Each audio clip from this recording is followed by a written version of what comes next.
So YouTube world, it's your boy Halucha Lucha, aka Matthew J. Brownlee, and welcome back to my channel, my YouTube channel. That's where I talk all things wrestling, all things food, and eventually all things Pokemon. It'll be all good stuff. Um, Before I continue this video, please make sure you hit that like button. Make sure you subscribe. Make sure you share. Make sure you comment. Do all that good stuff. Hey, dislike the video too. If you don't like it, just let me know. Dislike it. Tell me what I need to improve on. It's all good over around this place. Hey, you still watch the video, so I appreciate you. Um, so I'm back with a wrestling review. My NXT, not my NXT. What are you talking about? My Raw report. That's what I do, and I talk about what happened. I talk about whether I like it or not, and we go into details of what I think will be happening next. As always, you already know I got my handy dandy notes book. Shout out to Steve from Blues Clues, and we're gonna get this joint started. This is your Raw report, the good, the bad, and the retribution, demolition, dem, demoli, demolition, demolishing. Let's talk about it. So first First up, you know how we do, just like we do it on SmackDown, we do it on Raw. This is our jam. We start off Raw with a segment. Of course, we do. Randy Orton is in this area, in this room, and we figure out later that it's the Legends room where he beat everybody up, and he pretty much was talking that he promised that he's going to be W champion. Didn't happen. He doesn't really remember much besides that he was when he was in the ambulance. He just remember Big Show choke slamming him. He remembers Christian getting his nose in the business in his business. He remembers HBK throw him off a thing, and he remembers Drew McIntyre kicking him in the skull like what Randy did to him. And pretty much he was like, well, last week I got my revenge. And he pretty much just described when the lights turned down, he had his non-night vision goggles on. That what he did to each and every one of them while they were in that standstill, like where he was facing lay the plate where they were. Um, so he pretty much talked about that. Um, and then he said that the only reason why Drew McIntyre is champion because of them. He wants his final rematch. And throughout the night, when they mentioned the two together, it seemed like this would be it. That's what it seemed like. Whether it is or not, that's what it seemed like. This is probably, maybe, hopefully, the final chapter in Randy Orton and Drew McIntyre. And if it is, uh, unless Randy wins and Drew McIntyre goes to SmackDown and feuds with Roman Reigns, I don't really see much else that can happen because literally all the champions right now are heels. Besides, like in the tag team division, unless he wants to go to NXT and have matches with Finn Balor. I mean, unless that happens, yeah, there's not a lot really for Randy if he loses again in Hell in a Cell. Whereas with Drew, if he wants, he can go to SmackDown, have a good feud with Roman Reigns, do something in that on that brand, or get maybe one more rematch towards TLC or Royal Rumble. I don't really know. This I hope is the last thing, but it's gonna be kind of interesting to see what happens after that. And after when Randy was done talking and stuff, Drew McIntyre came in. He started beating up Randy Orton, and then people parted them like the Red Sea. Um, it's crazy, and I just because Handy Danny knows, I'm glad I had this here. Randy Orton didn't mention at all that the Hurt Business, did them kind of filthy when they just threw the water bottle at him. They didn't mention that from last week. That's kind of crazy. I would have. Next up, Zelina Vega, Lana, and Natalia versus Asuka and the Golden Blondes, which is Mandy Rose and Dana Brooke. I just made that name up. I don't think that's their actual names. This match was actually better than I thought it would be. I thought it was going to be a whole shit show, but it wasn't. It was decent enough. Um, I know I don't really talk about the match like that, but there was one thing that I saw that whatchamacface, Mandy Rose, she did like a cartwheel drop kick. She did like a cartwheel and landed a drop kick on, I think it was, I don't know if it was Natty or Zelina Vega, but I was like, oh, okay, Mandy out here with a new bag of tricks. I see you, girl. Um, but that was pretty decent. The match was it was pretty good. I'm not gonna hold you. Um, yeah, baby faces win. I'm gonna give it a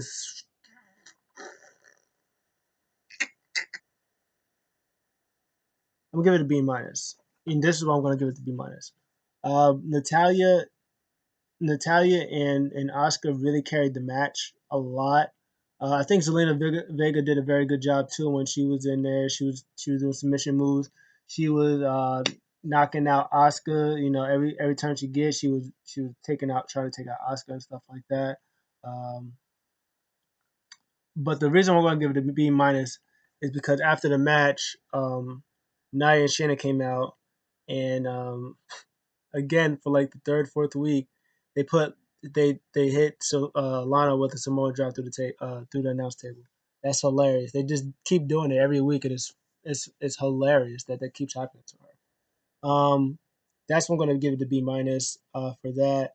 No Andrade on the show, so I don't know if he's going to SmackDown, which would be fire. If he does go to SmackDown, it'd be great. If they save him for the draft, I hope that's what they're doing.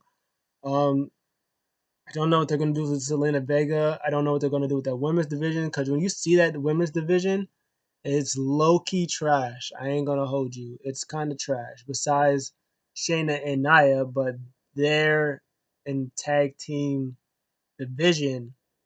So hopefully some more when they do this just draft thing and they mix people around. I really hope that somebody they have a challenge for Oscar because right now she's gonna be champion until like whenever Becky like is not pregnant and Charlotte Flair decides to come back. Like unless that happens, like she might be champion until like forever, like low key. It'll be great. I love Oscar champion forever, but I mean, unless Rhea Ripley goes to the main roster, unless Rhea Ripley goes to Raw on Monday for the draft, yeah, she might be champion forever. Low key.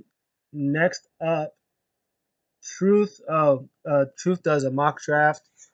This is pretty funny.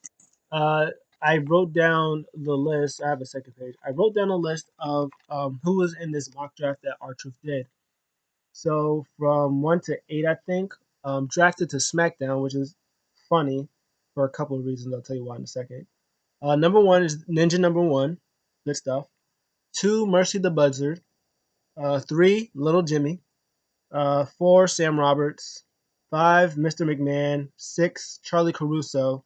7, Sister Abigail. And 8, Brother Love, because why not? It was funny because they have Mercy the Buzzard and Sister Abigail on this list for SmackDown, and they're already on SmackDown with Bray. So that's hilarious. In Raw, they have Ninja Number 2. They have Huskus the Pig. Uh, our Truth, I think himself is on there. Peter Rosenberg, Road Dog, the other Carmella, and Rajang Singh, which is hilarious because Rajang Singh is. Uh, that's hilarious. Rajang Singh is like a backstage producer, and that's hilarious that he was on that list. Um, but yeah, that was the list, and he was just talking to Little Jimmy about the list or whatever like that. And then he sees referee. What are you doing here?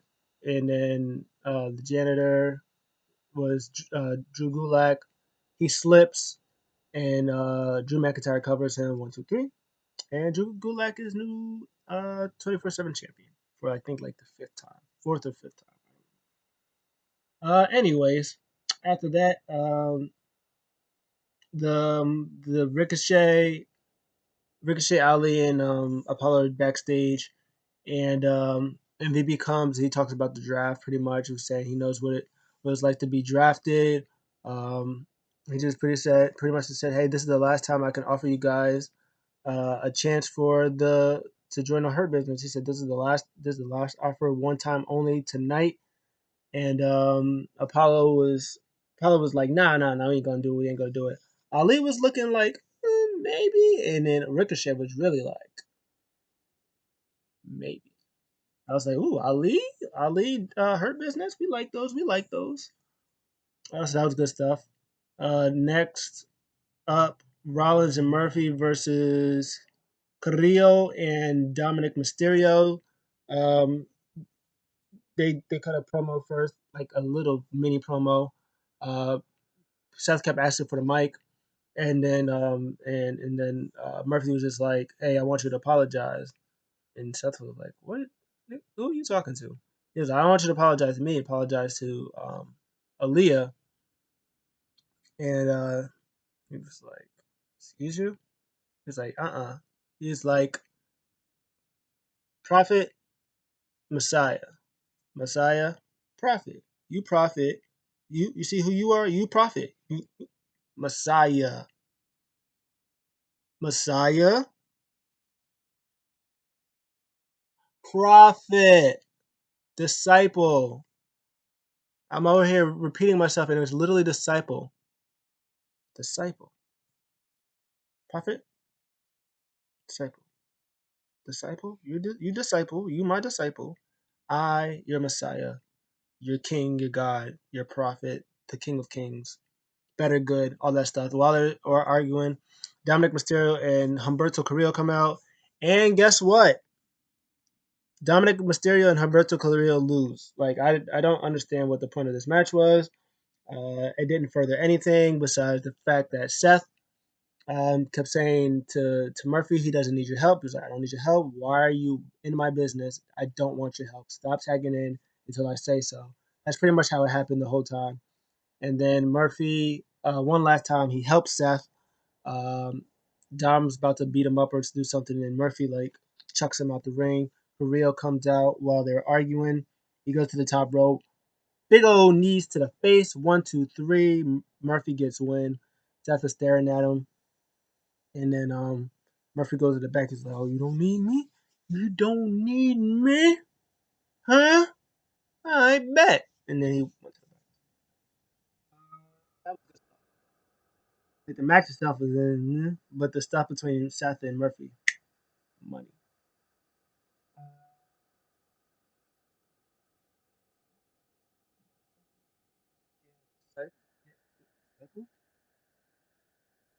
Uh,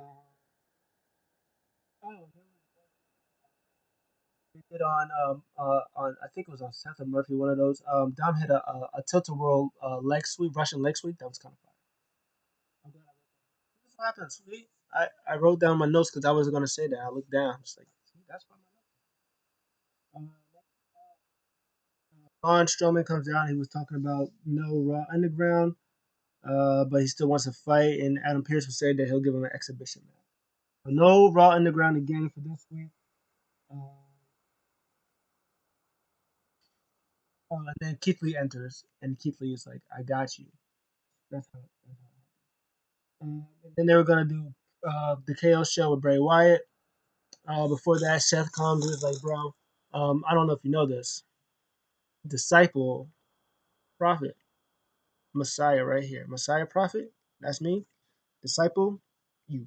That's who you are." And he was like, I'm not apologizing to her. You know, do you excuse you, Negro. It was like she's lucky that I didn't air out all the stuff that you did. I just only did the one little bit right there. There was so much stuff in the DMs that I could have did out, but I didn't. So she better thank her lucky stars. You know, matter of fact, you sucker, you better apologize to me. And you got until 10 o'clock. And then of course KO show happens. Um, He's pretty much talking about the same thing that everybody's been talking about. When you encounter the Fiend, you're different. You change up. Even Kevin Owens was saying stuff the past couple of days. He wasn't feeling stuff. He was like, I wonder what's going on. Why is it not happening? And then he's like, okay, I get it. What Braun Strowman's been saying, what Alexa Bliss has been saying, what the Miz has been saying, Daniel Bryan, all these people, what they've been saying is the Fiend changes you. He's different. When he put his nasty hands in my mouth, I think he said the word gullet. It was like I couldn't breathe, all of those stuff. So this is not the KO show. This is Bray Wyatt gonna bring his ass out here, and we're gonna talk. So he throws all this stuff. Bray Wyatt comes. Never proud that you're a friend. This is a story that will never end. He comes out pretty much, and does his normal jokey jokes with uh with Kevin Owens. Says, "Oh, we're friends. This is what friends are for. Friends tell you about about him and then stuff like that." And he was pretty much he made up a song that I don't remember, but all the other people from the buzzer, the Huskus, and the squirrel and Sister Abigail or Abby. They were singing along with him. I don't remember how the song went. And then I think Mercy the Buzzer ate the rabbit. And then he was telling Owens to sing with him. He was like, "No, no, no, I'm not singing with you. I don't want to embarrass myself or anybody else, Tom, with your ridiculous Mister Rogers in the neighborhood looking ass ninja." And he was like, just come out here. And then Bray was like, no, I'm not going to do that. Uh, you're a bully. You hurt my feelings. And you know who else don't like bullies? Him. He was like, Alexa Bliss, it's none of your business. It's like, just know that on this Friday when you meet the Fiend, it's going to be the biggest mistake you ever done. Blah, blah, blah. Uh, Let him in, all that good stuff.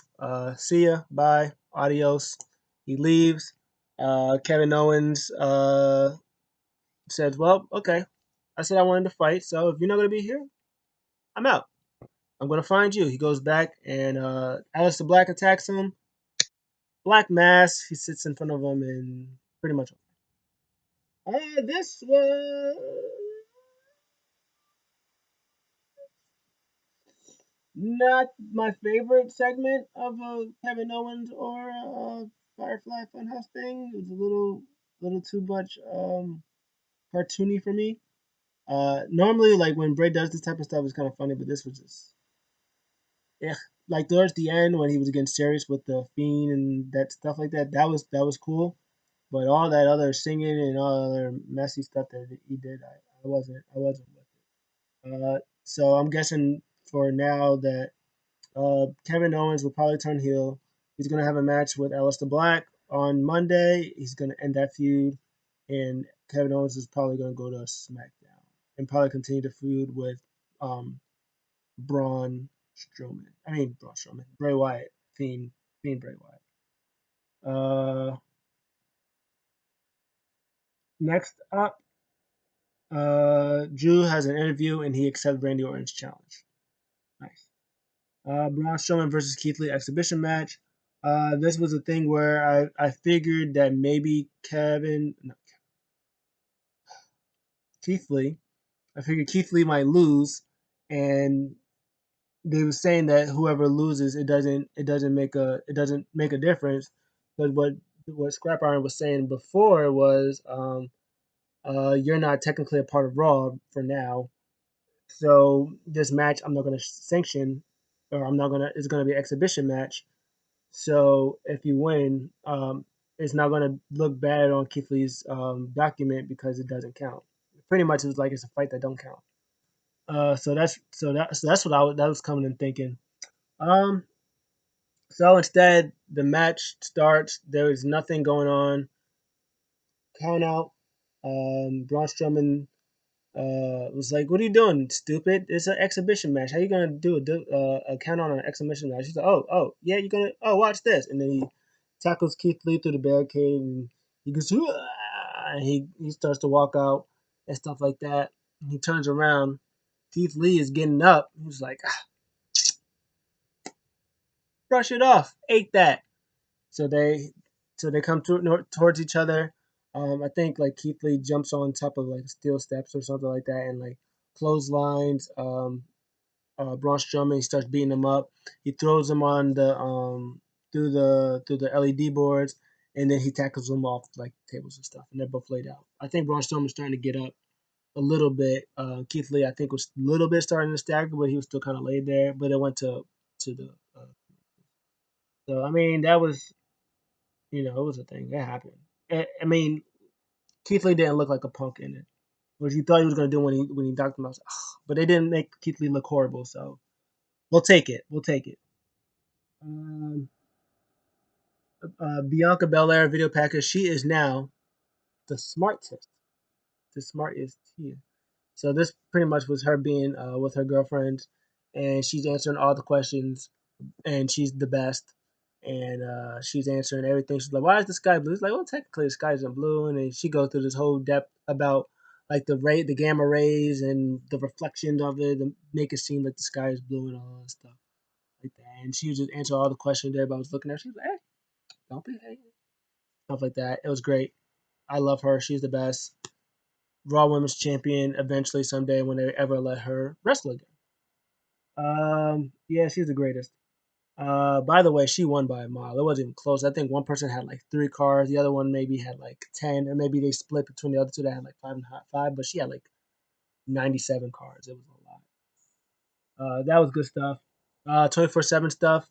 Truth wins it back. I don't even know how he did it because they're in a dumpster, and the ref was like this tall. The dumpster was like this high. So I don't know how he just kind of went to three and was like, okay, Truth is the winner.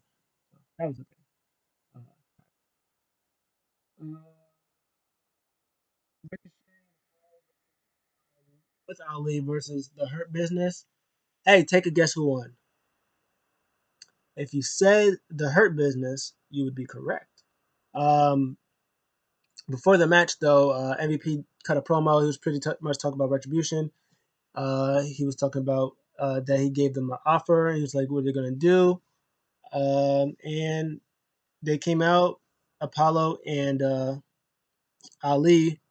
They were saying, it's like, see, what kind of excuse are you going to have now? It feels like you always have an excuse about this week why you lost. It's like, what is it this time? And Apollo was like, yeah, that's what he does. He always has excuses and all this stuff. And Ali was pretty much like, or not Ali, Ricochet was like, hey, guys, no, we ain't gonna join you, stupid ass nigga. You a dumb LeBron fade to the back head nigga. They was just pretty much going like that off to him, and they had the match. Bobby Lashley murdered everybody. Sean Benjamin killed it, and they win. Of course, they win. What happens next? I'll let you know in a second. Um,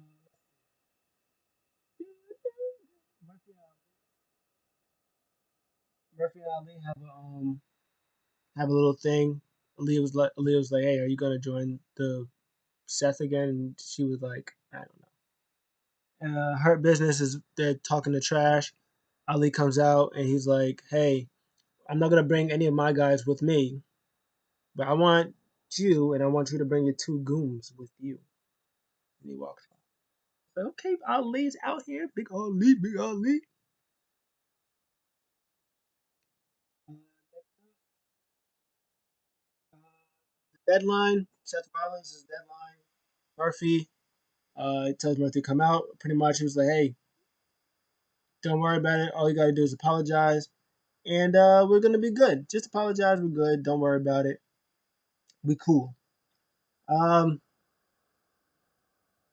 Murphy was just standing there. He wasn't apologizing. They're like, and he just kept apologizing. Wait, you don't apologize? Will apologize. And then Murphy beats him up. They attack and they beat each other up. They're going all over the place. Kendall Six get involved, and Murphy's like, apologize, apologize, boom, apologize. Beat him with Kendall Sticks. So they're like, I'm sorry, I'm sorry, I'm sorry, I'm sorry. Don't apologize to me. Say it to Aaliyah. No, Aaliyah, I'm sorry, Aaliyah. I'm sorry. Look at my body. Look at my body. Apologize. And he apologizes.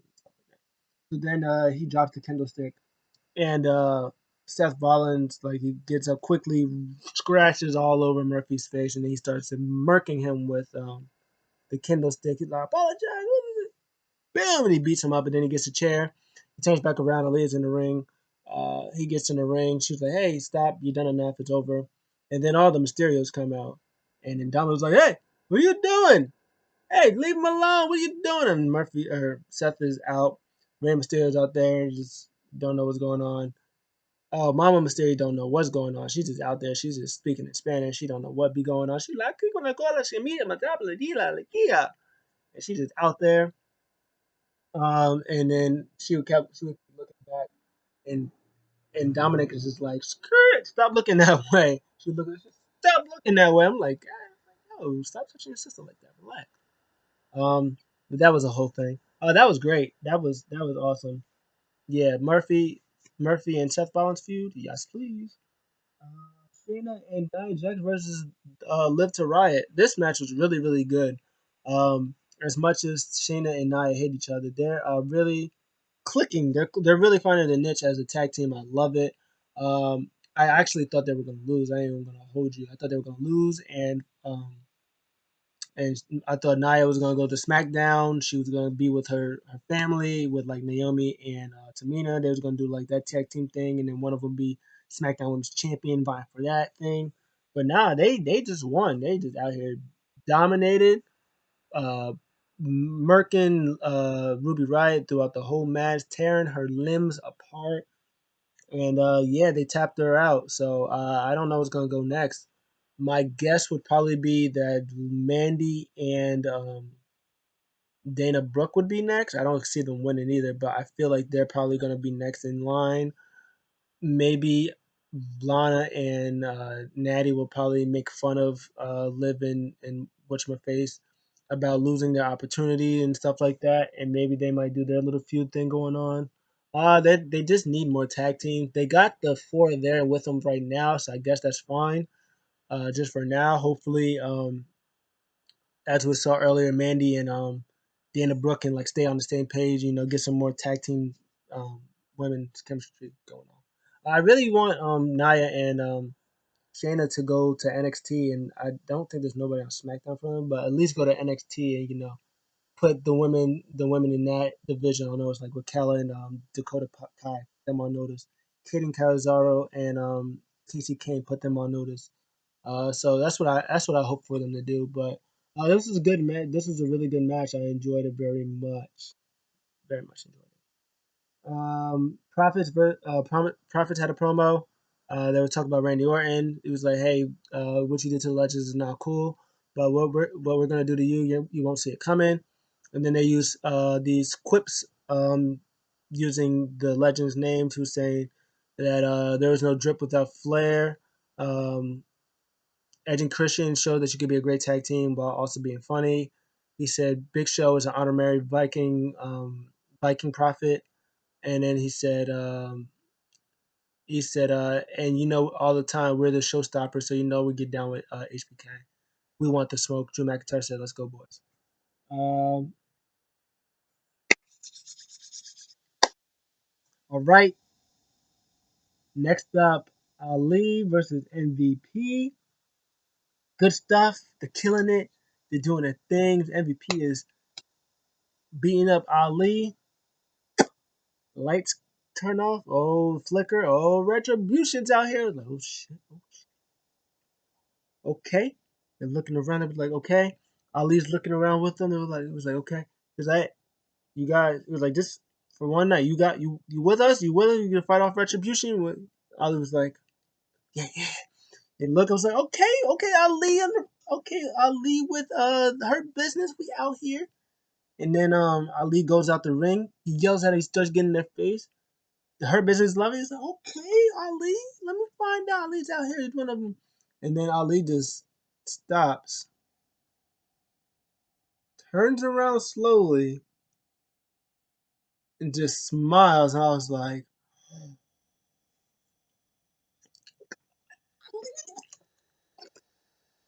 And then he points, he said, and then like Hurt Business, they're all facing. There was like, it's like Retribution destroys the Hurt, but spanks them, boots to asses on their Hurt Business, throwing them with steel step like. And this isn't like before when Retribution was just like, they're doing a little crazy, nah. They out here beating them up, they're throwing them on steel steps, they're throwing steel steps at them, they're dropping them. And at the end, the five main plus Ali, he puts his hand out like that. It's like that, cuts the commercial. Oh, yes, yes, yes, yeah. I love Ali so much. I love Ali. I always liked Ali. I watched some of his stuff on Main Event. That's how much I like Ali. I was watching stuff on Main Event, and I was just like, yo, Ali's so good. Why don't they use him? Why is he on TV? And literally, this makes sense. Like if they describe it for next week, how I hope they do, like this makes perfect sense of Retribution. Ali was SmackDown hacker. Is goes pretty much with the theme. He was destroying Raw and SmackDown. Ali is now on Raw. Retribution no longer doing SmackDown. They're only exclusive to Raw. Their whole thing is not getting opportunity and being overlooked, going to the main roster and being dumped to the side, not being utilized, and all that stuff. And that's literally the epitome of Ali, of how good he is, how good he's been. And they just don't use them. They use Ricochet, they use Apollo, all these other guys who probably are. I mean, I guess they're all on the same level of good. And then Ali comes once, and then he shows out, and then they don't use him again for weeks, and then he comes back again, he wins again, and he comes back, he's not being used, and that's when I love it. I'm so happy. I can't wait to see what they do. And then Ali is definitely getting that United States Championship from Bobby Lashley. Give T Bar and Mace the tag team titles. Give Slapjack, put him in that 24/7 championship picture because he looks like the crazy one out of all that being a 24/7 championship. Give the ladies, Miriam and Mercedes Martinez, give them WWE tag team championships. Let them just dominate everybody. I love it. I love it. I love it. I love it. I love it. I love it. I know I didn't grade any other thing, but this is A plus plus plus plus plus A plus to the infinity. So happy, so happy. Okay, anyway, last but not least, um, six-man tag: Drew McIntyre and the Profits versus Orton and Rudolph. I call him Rudolph. This match was fine. I think it lasted like 12 minutes. But the babyfaces get a couple good offenses in. Randy Orton, of course, being the snake, not being in the match, letting Rudolph do what they do, and he come in a little bit to help a little bit, and he comes in at his opportune time, uh, trying to get Drew McIntyre trying to get at him, and Randy Orton's not having any of that. In the end, Randy Orton RKO's Drew McIntyre for the win. He was about to kick Randy's head off, but Bobby Roode comes out and he claymores him. He does a kick up, boom, RKO 1 2 3. This match was decent for what it was. It wasn't a long match, but the stuff that was in there was good. It gives put Rudolph in the tag team division against Street Profits because Street Profits they don't have a thing. This might be Evolution 4.0 because they had I mean not Evolution Legacy, like Legacy 4.0 because they had regular Legacy, and then they had Orton with somebody else. I don't remember who it was. It was with like somebody else. Oh, it was them, and then it was the Revival, aka FTR, and then 3.0 was Garza and Andrade and them, and now this is 4.0 with Rudolph. So 4.0. But yeah, no, that was good stuff. It was good stuff. I assume that Dolphin Rude would probably be tag team champions. I think they would beat them for the title. Um, Street Profits are already longest rated champions. they don't need it. They'll probably win it again eventually, but it gives them something to do. I kind of still want to see more tag teams. So I don't know what they're gonna do with Raw and what they do with the draft. I guess we'll find out next week. But I expect Rudolph to be next tag team champions and more tag team feuds to go along. So yeah, that was my Raw report. That was Raw. Um, I kind of want to just give it an A+ just for Ali being in Retribution, but I can't do that unfortunately. I will give it a solid B though. It was a decent show. It wasn't horrible. The women's tag team match was really good. The tag match between Ricochet and Apollo and the other two and Hurt Business, that was good. It was just unfortunate because you always see that match. I think there was a thing that um, Apollo was has faced them like 14 consecutive times. Like he hasn't faced anybody else besides Hurt Business. So it was a lot, but of course they have good chemistry. So the match was good itself. Lee, of course, being in Retribution was good stuff. The promo, the pack, the beginning match, even though it was like really short, it was still good stuff. I just want more stuff for Asuka. I hope they got more stuff for her. 24/7 stuff, throwing the trash. I don't even care about it. Um, yeah. Besides that, yeah, no, it was decent stuff. I enjoyed it. But what did you guys think? Let me know. I'll see you guys in the next one.